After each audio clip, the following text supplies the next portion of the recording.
a seguir trabajando con nuestro estudio de Apocalipsis. Bueno, segundo ay.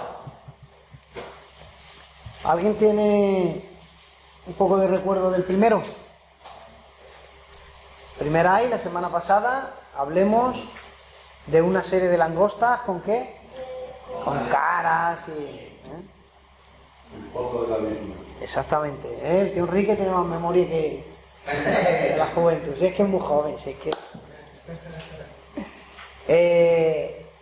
el pozo del abismo, vimos que había ahí una serie de demonios ocultos, hicimos la comparación con todos los seres que hay en diferentes mitologías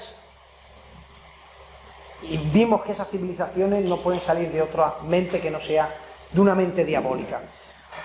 Segundo hay la quinta trompeta. Estamos en las trompetas, las 4 primeras fueron a nivel natural, dañaron la naturaleza, y las 3 últimas trompetas las llaman ay porque dejan la naturaleza a un lado y se enfocan a los seres humanos. Vimos cómo son atormentados durante 5 meses con tormentos como si te picase el escorpión más venenoso de la tierra. La gente desea morirse, la muerte nunca llega porque Dios les ha puesto límite a los demonios. Los ha dicho, te doy permiso para que los atormentes, pero no para que los mates. Y durante 5 meses viven un terrible tormento. Se pasa el primer ay.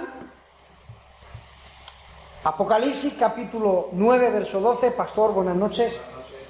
Dice, el primer ay pasó, he aquí, vienen aún 2 ayes después de este, es decir, este y el tercero, que lo vemos la semana pasada, la semana que viene, y terminamos con las trompetas.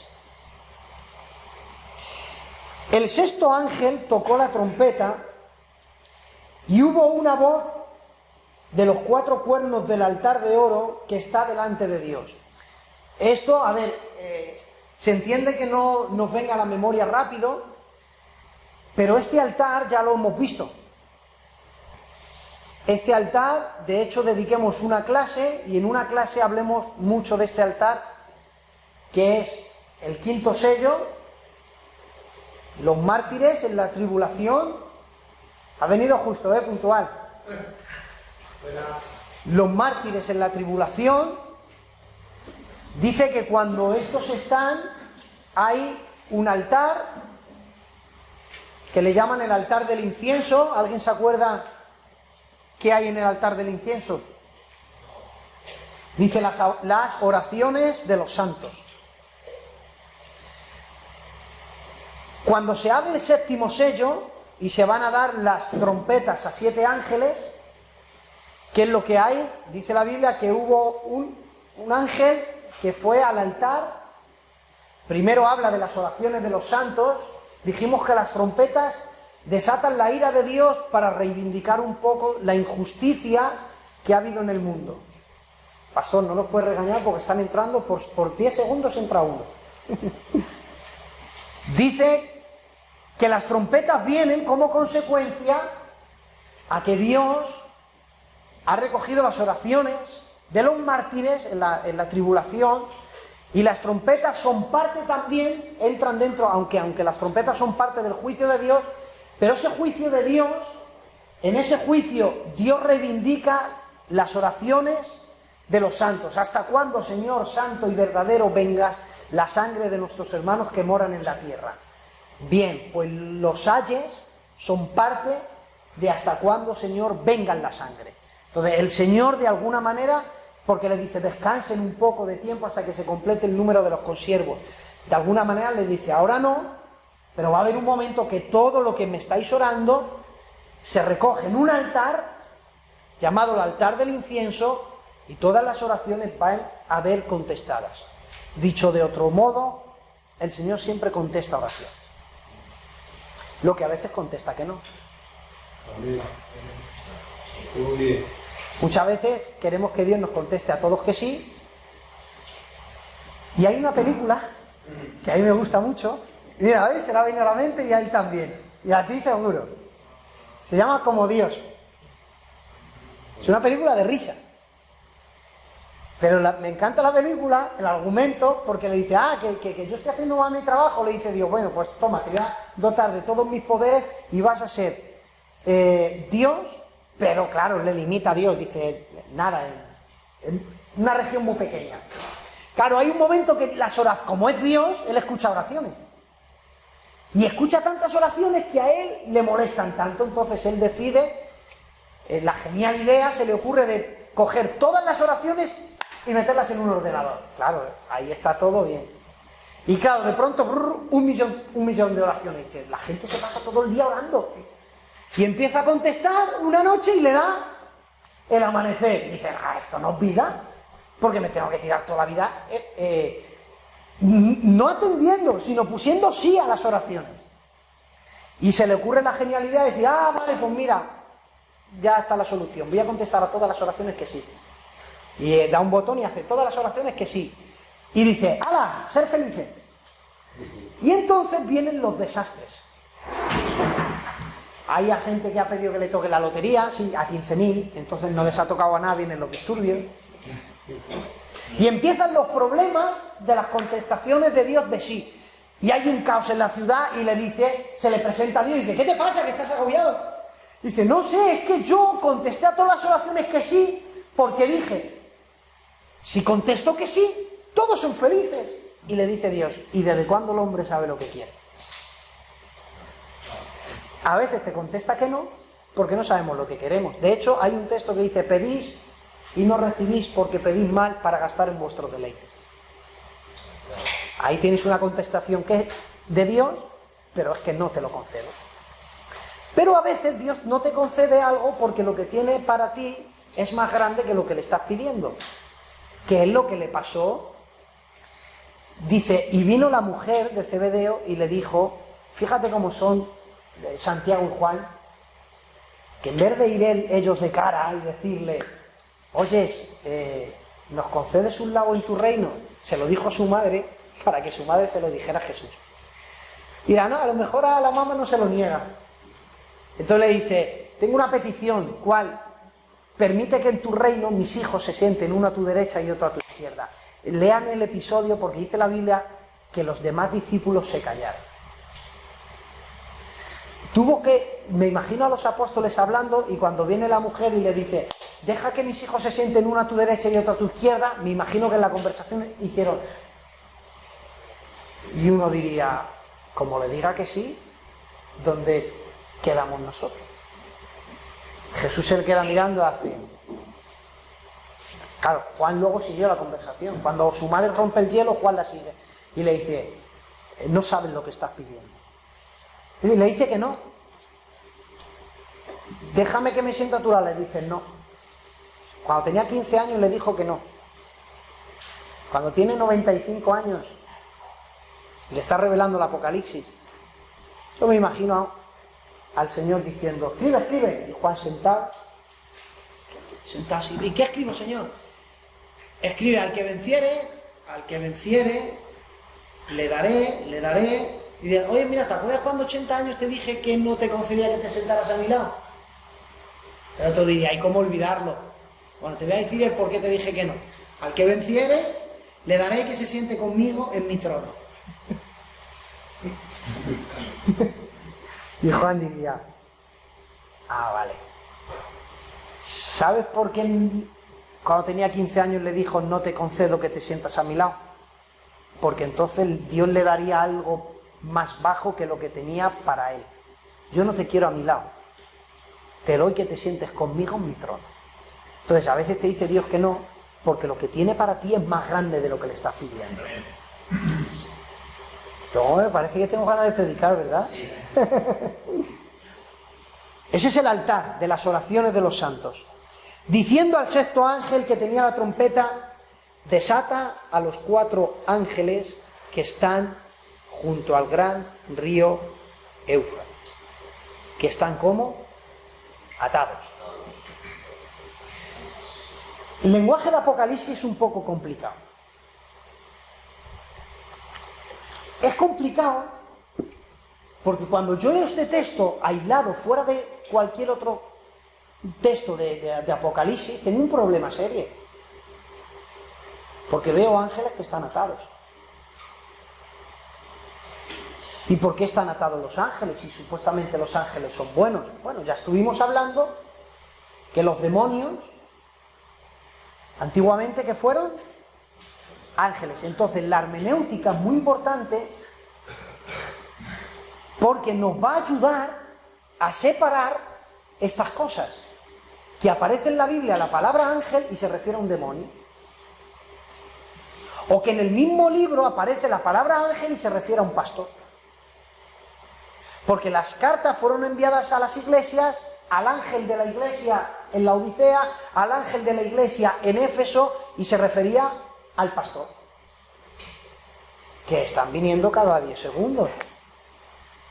Hombre, este no creo que haya venido de Alcalá. Claro, porque es muy alto para venir de Alcalá.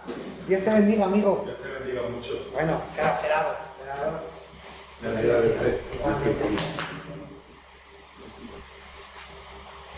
Entonces, la hermenéutica nos ayuda, es una herramienta que nos ayuda a separar que esos ángeles no son buenos, que son demonios.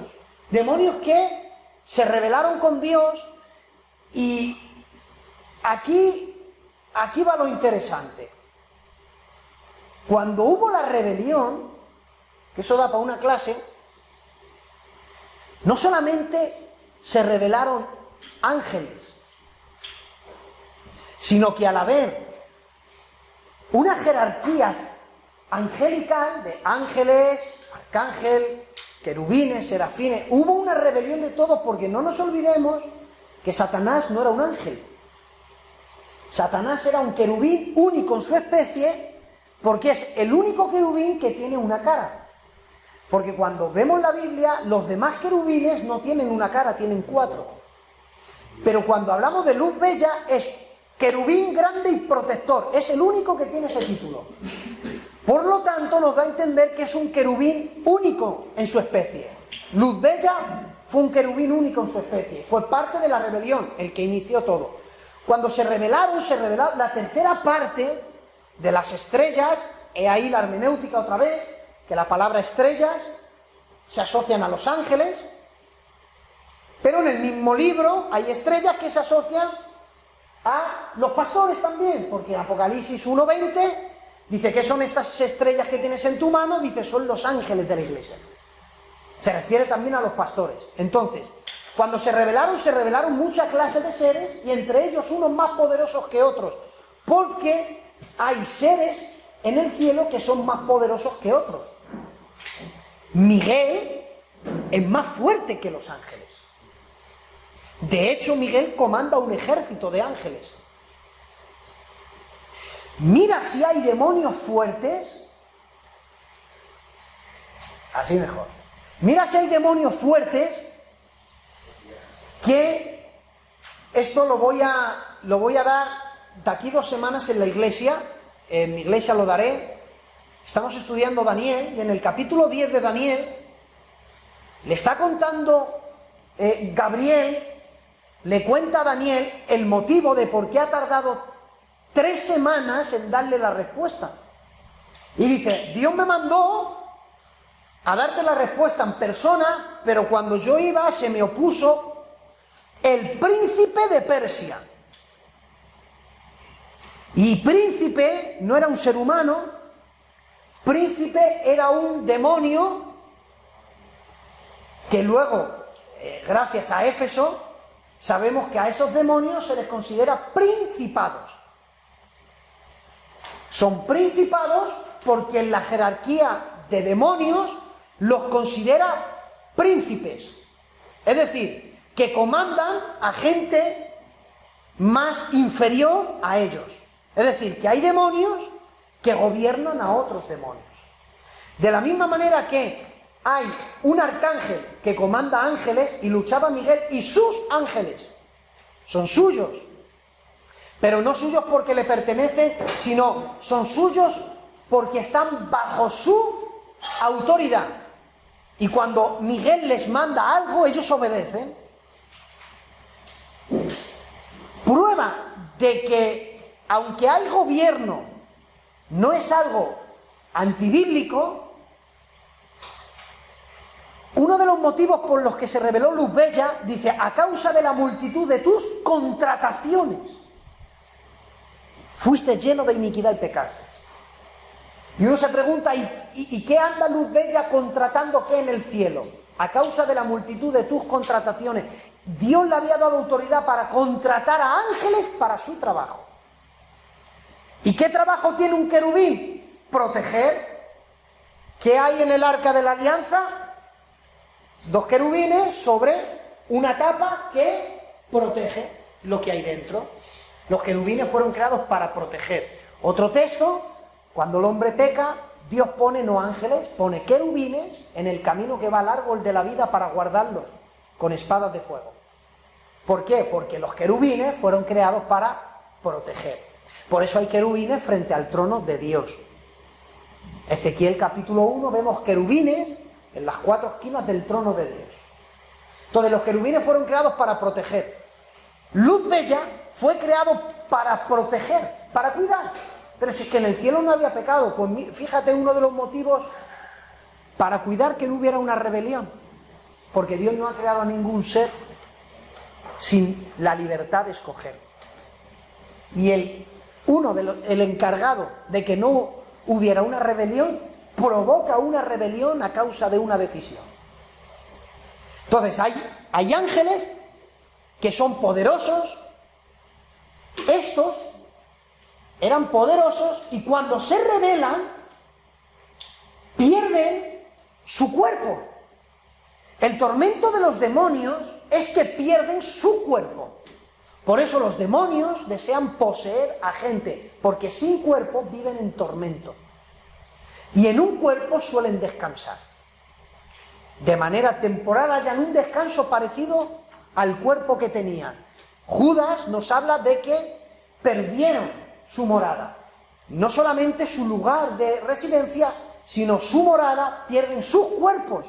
Ellos vagan por el mundo sin cuerpo, por lo tanto no descansan. Por lo tanto ellos poseen animales, pueden poseer animales, y para eso no necesitan permiso.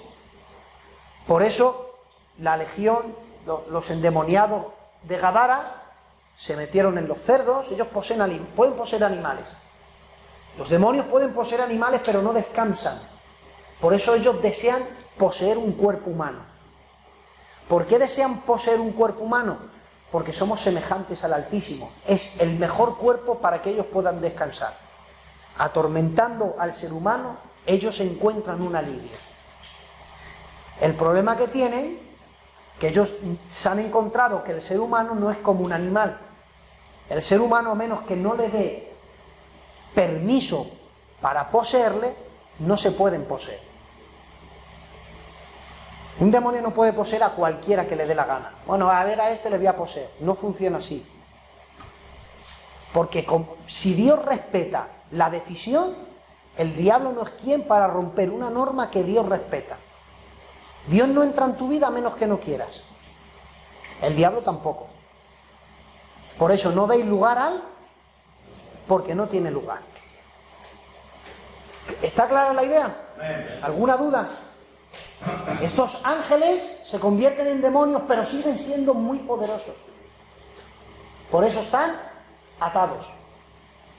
Que estén atados es evidencia de lo peligroso que son. Y fueron desatados los 4 ángeles que estaban preparados para la hora, para el día, mes y año, a fin de matar la tercera parte de los hombres. Ahí nos da la razón de por qué están atados. Están atados porque en el momento que se desaten, la tercera parte de los hombres muere.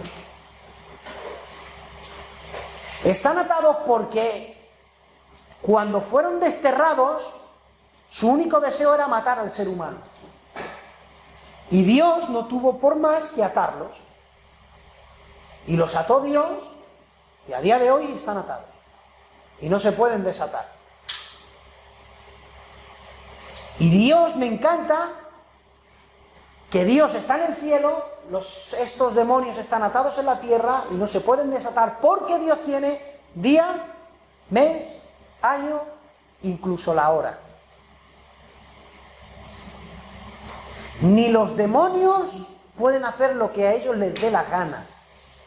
Dijimos que la gran tribulación no era el enfado de Satanás. La gran tribulación es el gran día de la ira de Jehová. Yo hoy he terminado el estudio en la iglesia, les he dado la primera parte, los primeros 3 años y medio, y luego he dado una pincelada de los segundos 3 años y medio, y he dicho, ¿queréis saber el tormento? Sí, venid la semana que viene, que vais a ver cómo es Dios enfadado. La gran tribulación es Dios airado. Es el gran día de la ira de Jehová. Su día dura 7 años ese día.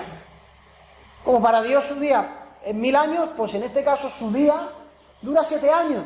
Es el gran día de la ira de Jehová. Él está enfadado con el mundo, va a enjuiciar al mundo y tiene un momento en el que esto se desata porque Dios todavía es soberano, Él gobierna en el reino de los hombres y hace lo que quiere. Dios es soberano. Entonces, como Él controla todo, estos no se desatan a menos que Dios no quiera. Se desatan a fin de matar la tercera parte de los hombres. Y el número del ejército de los jinetes, a ver, verso 15, verso 16, era de 200 millones, oí su número. Tengo que rectificar una cosa. La semana pasada dije que los que salían del abismo eran 200 millones, me equivoqué. No dice la Biblia el número. Luego, el por qué. Yo tenía en mente en los AIS este número. Entonces, corrijo una cosa de la semana pasada, que los demonios que salen del abismo son sin número. No se sabe. Que sean miles, cientos, millones posiblemente. ¿Vale? Cambiar con que los que están presos, que son como langostas, sean 200 millones. Eso se corrige. Perdón. Pensaba en este número porque quien comanda estos 4 ángeles, igual que Apolión comandaba ese ejército que sale del abismo de demonios, los 4 ángeles controlan, si son 200 millones, 50 millones cada uno. El número 4 es interesante. En Daniel hubo una parte que hablé acerca del número 4, porque sale mucho el número 4. Daniel, Mesach, Sadrach y Abednego, 4. Y llamaron astrólogos, magos, hechiceros y encantadores, 4. Hemos metido a 3, pero hay 4, y el cuarto semejante al hijo de los dioses. Una estatua que tiene 4 elementos, y salen del mar 4 bestias, diferentes la una a la otra. Y la tercera bestia tiene 4 alas y 4 cabezas. Y sale mucho el número 4 en el libro de Daniel. 4 simbolizan no solamente los 4 puntos cardinales, que la Biblia no dice norte, sur, este y oeste, sino norte, el sur, el este y el occidente. Habla de este y de occidente, que es como se va a dividir el mundo. No solamente habla de eso, sino que el número 4, esto lo vemos la semana que viene, los 24 ancianos, dice que porque nos ha redimido, dicen ellos, de todo pueblo, tribu, nación y lengua. 4. Entonces, ¿qué simboliza el número 4 en la Biblia? Tribu, nación, pueblo y lengua. ¿De qué? De toda. Entonces, el número 4 tiene que ver con a nivel mundial. Algo a nivel mundial. ¿Por qué son 4? Porque abarcan el mundo. 50 millones cada ángel, imagínate a 200 millones repartidos en el mundo. Ellos se organizan muy bien, por eso hay principados, potestades, huestes en las regiones celestes de maldad, y luego están los demonios, Entonces el demonio los tiene bien organizados. Cuando estos salen, estos saben cómo hacer su trabajo, porque han sido desatados con el fin de matar. Fíjate, con 4 que comanden 200 millones de demonios. Así vi en visión los caballos y a sus jinetes, los cuales tenían coraza de fuego, de zafiro y de azufre. Esto lo leo y al final lo veremos. En sus cabezas de los caballos eran cabezas como de leones, y de su boca salía fuego, humo y azufre. Por estas 3 plagas fueron muertas la tercera parte de los hombres, por el fuego, el humo y el azufre que salían de sus bocas. Fíjate que aquí termina, bueno, dice, y el poder de los caballos estaba en su boca y en sus colas, porque sus colas eran semejantes a serpientes, tenían cabezas y con ellas dañaban. Y los otros hombres que no fueron muertos por estas plagas, ni aun así se arrepintieron de las obras de sus manos, ni dejaron de adorar a demonios y a las imágenes de oro, de plata, de bronce, de piedra y de madera, las cuales no pueden ver, ni oír, ni andar. Y no se arrepintieron de sus homicidios, hechicerías, fornicaciones y hurtos. Imagínate a 4 seres que son desatados, cogen un ejército de 200 millones y empiezan a matar a la gente en todo el mundo. ¿Dónde están atados?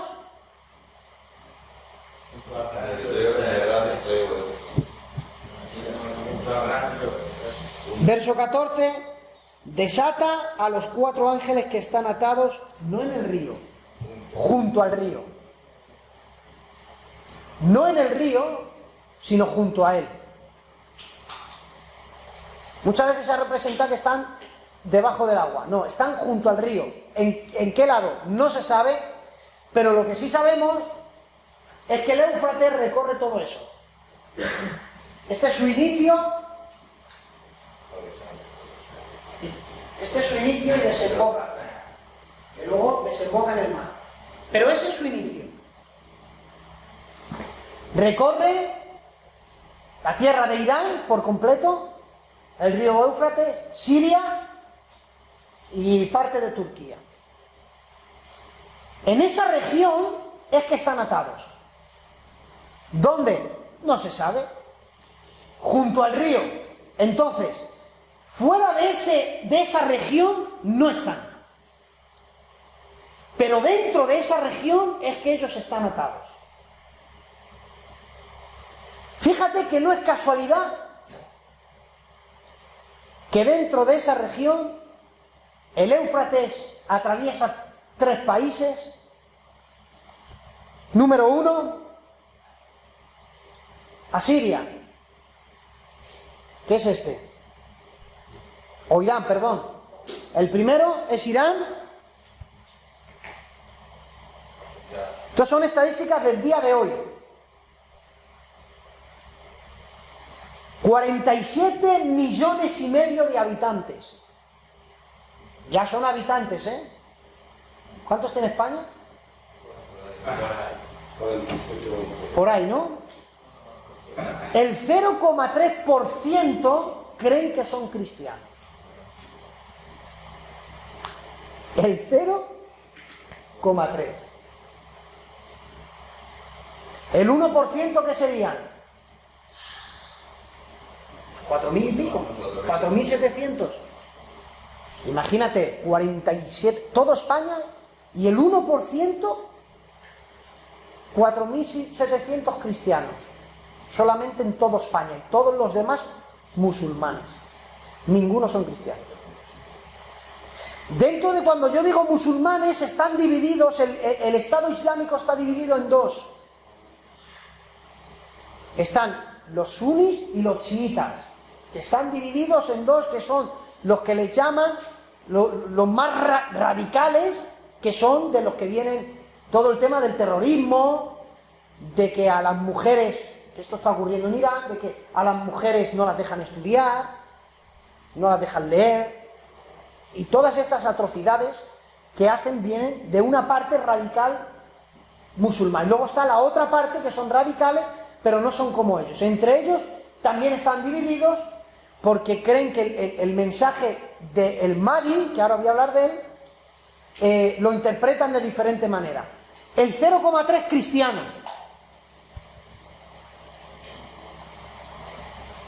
Estos son los otros, ¿qué es?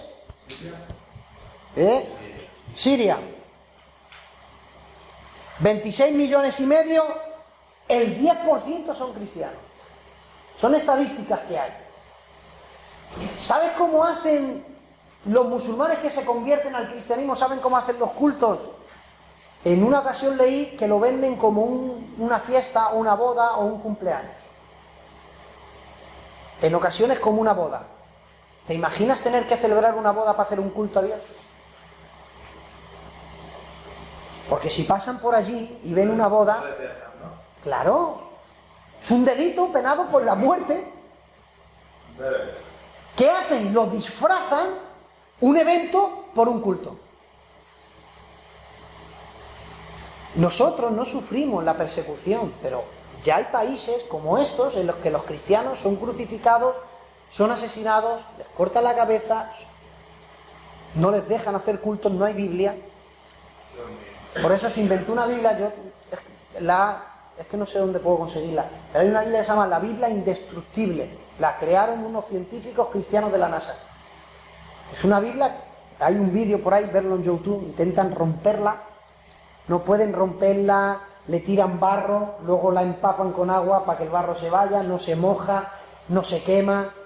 Entonces, han creado una Biblia que no se rompe, no se deteriora, no se quema, no se ensucia, no se puede cortar, intenta hacer con cuchillos y nada. Y luego la tapa, que también es igual, pero algunas son de tierra, otras son de hojas, otras son, para que cuando las tiren se mezclen, si por ejemplo caen en la tierra, se camuflen, exactamente.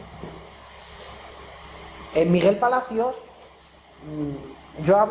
he hablado mucho con él acerca de sus viajes a Israel. Uno de sus viajes donde me contó un testimonio de un pastor. Bueno, hoy día es pastor, pero estuvo en la guerra de los 6 días. Y contó testimonios que cuando él era soldado, que vio, por ejemplo, vio a gigantes que custodiaban el monte Sinaí, y bueno, y contando unos testimonios, bueno, lo vieron los musulmanes. Bueno, no os voy a dejar con la intriga, os lo cuento. Dice que vinieron 10 tanques musulmanes a por el monte Sinaí. Y había 2 tanques judíos custodiando.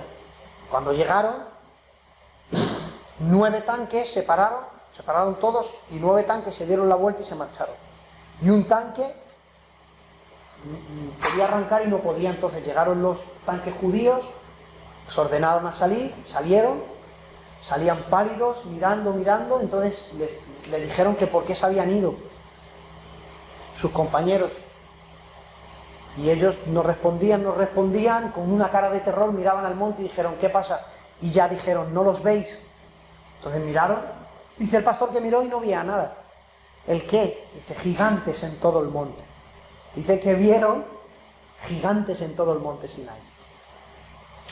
Pues ese mismo dice que rompían Biblias, pero mira con qué fin. Las rompían para ocultárselas en su cuerpo, y pasando a barrios musulmanes se lanzaban a gente. Y hay gente, cristianos, musulmanes, que no tienen Biblia, tienen hojas. Y con una hoja se conforman. Y nosotros tenemos en la casa 5 versiones, 10 versiones y ni la leemos. No, hombre, que sí. El Johnny dice que sí. Claro. Hay gente que ha muerto para que este libro lo tengamos en nuestras manos.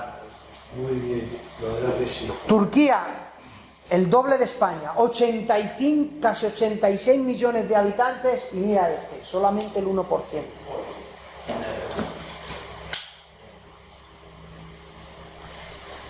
Qué casualidad que donde están atados estos demonios están atados. ¿Qué influencia no tendrán que han creado de la influencia diabólica que hay en esos lugares? Porque la influencia es real, eso se respira. Mira, Marcos, candidato de la iglesia, viajó a Israel. Estuvo 10 días allí, él solo, con un amigo, y le llevó a un montón de lugares. Y él me dijo a mí, dice, me llevaron al lugar donde supuestamente era la tumba de Jesús, que tienen un lugar allí para los turistas. Y entonces le dijo el guía, ¿qué sientes? Como que no, dice, no sentía nada especial. Y le dijo, te voy a llevar a otro sitio, donde los cristianos dicen que es ese lugar. Claro, él le dijo a su amigo que era judío, no he querido decirte que era imposible que fuera aquí, porque esto está dentro de Jerusalén. Y a los que mataban los llevaban fuera de Jerusalén. De hecho, el Gólgota está fuera. Entonces le llevaron a un lugar a enterrarles. No les enterraban en la ciudad, sino que les enterraban fuera, a un lugar donde supuestamente era la tumba. Y me dijo él, cuando yo pasé a lo que es el jardín, pude sentir que era ese lugar. No sé cómo, pero hay lugares en esa tierra que se respira algo distinto. Es la influencia. De hecho, no hay un dicho de si es que está influenciado por... déjale que está influenciado por Satanás. Es que la influencia es real. Es que depende de la influencia en la que te muevas, así va a afectar tu vida. No es lo mismo que te juntes con cristianos que te juntes con inconversos. No es lo mismo. La influencia no va a ser la misma. No es lo mismo venir a un culto que ir a una discoteca. No es lo mismo. ¿Cómo va a ser lo mismo? Entonces, ¿el ambiente influye? Claro que influye. ¿Por qué? Porque la influencia existe. La influencia existe. Y la influencia diabólica también existe. Y qué casualidad que aquella región es la región del mundo donde menos cristianos hay.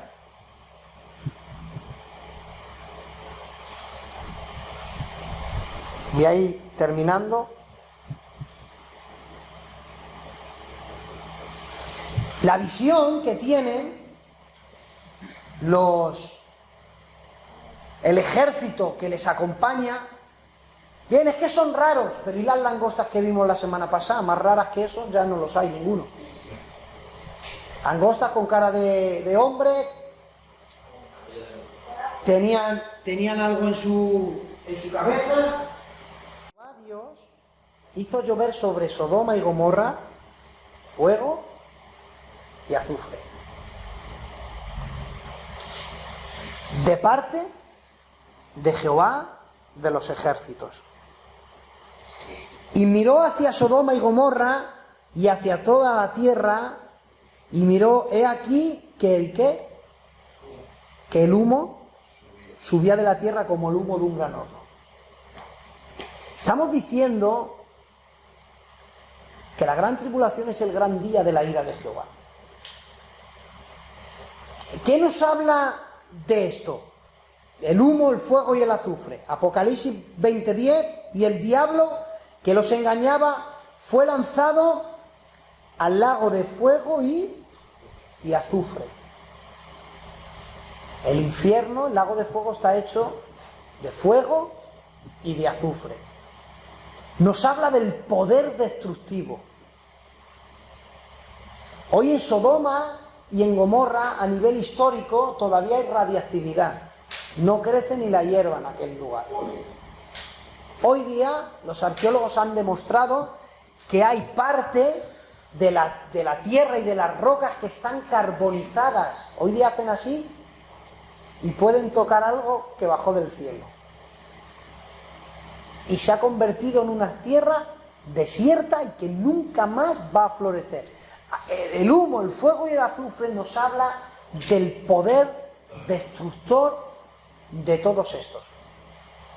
O sea que estos no son liberados para atormentar, son liberados para directamente destruir, aniquilar. Y termino con esto. Fíjate que ya que están viviendo ese tormento, acordaos de Dios. Pues ni aún con ese tormento que ya vamos por el segundo ay, que es la séptima trompeta, los otros hombres que no fueron muertos, fíjate, han visto el desastre y bueno, pues vamos a orar a Dios.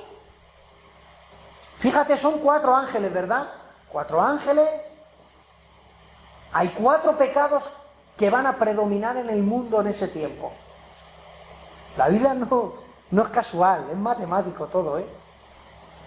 4 ángeles, y qué casualidad que hay 4 pecados que predominan. No se arrepintieron, número 1, de sus homicidios, número 2, de hechicería, número 3, fornicación, y número 4, hurtos. Hay 4 pecados que van a predominar ese tiempo. Fíjate, salen para matar y hay asesinos en la tierra. Homicidios. Como no va a haber un control de autoridad, la gente se va a matar. ¿Saben los asesinos que va a haber en días de gran tribulación? De hecho, habrá un punto en el ejército del anticristo que será legal la muerte. Matar a gente será legal, no va a haber trámites de papeleo. Ya está en acción el misterio de la iniquidad. Muchas veces dan destellos incluso hasta en películas, ¿eh? Hay películas que son, de hecho las llaman películas apocalípticas. ¿Te puedes hacer una idea de cómo va a ser ese tiempo? Bueno, espero que no. Por si acaso. Por si acaso.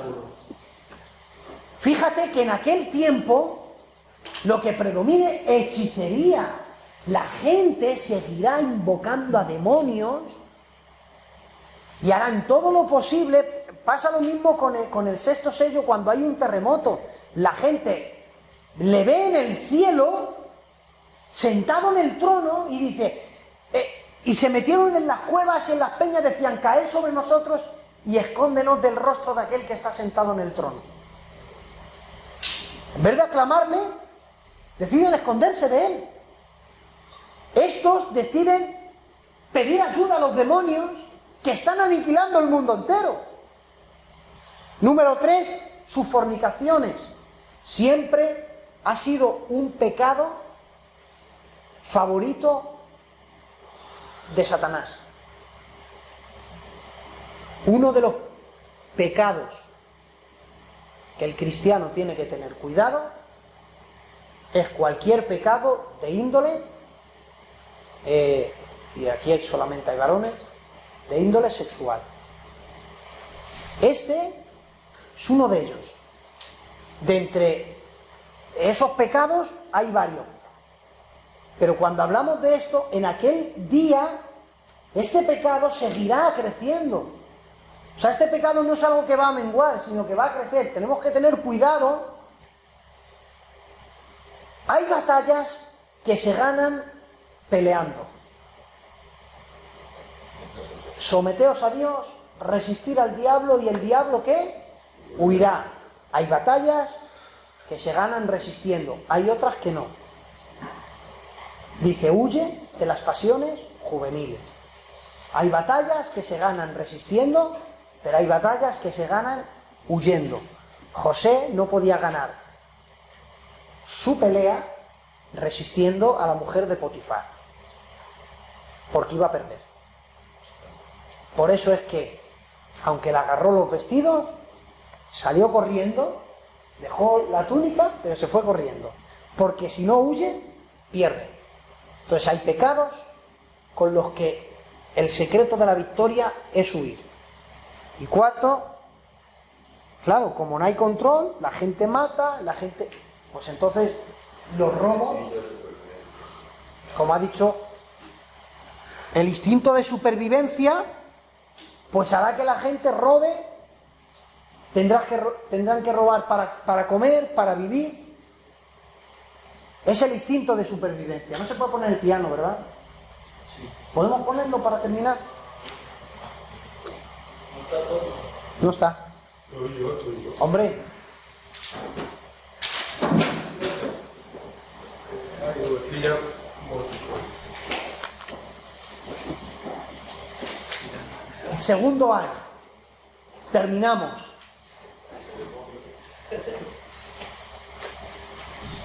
Estos son parte de los juicios de Dios sobre la tierra. Creo que ya nos estamos, después de 10 clases, ya nos hemos acomodado. Hemos visto los tormentos que va a haber en la tierra, hemos visto el dolor, el sufrimiento. Queda un tercer ay reservado para la semana que viene.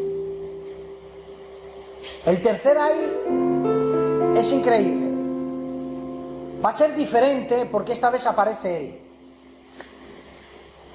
Y cuando aparece Él, las naciones empiezan a airarse. Pero cuando Él aparece ocurren cosas. Porque si Él aparece, el cielo se abre, como vamos a ver la semana que viene, y se van a ver cosas. Y una de las cosas que se van a ver es el arca. Dice, y el templo de Dios fue abierto y se vio el arca de su pacto. El arca de su pacto no es otra cosa. Si lo quieren saber, tendrán que venir la semana que viene. Y tras eso vamos a hacer un resumen de una clase de las copas de la ira, que es el final del juicio de Dios en la tierra.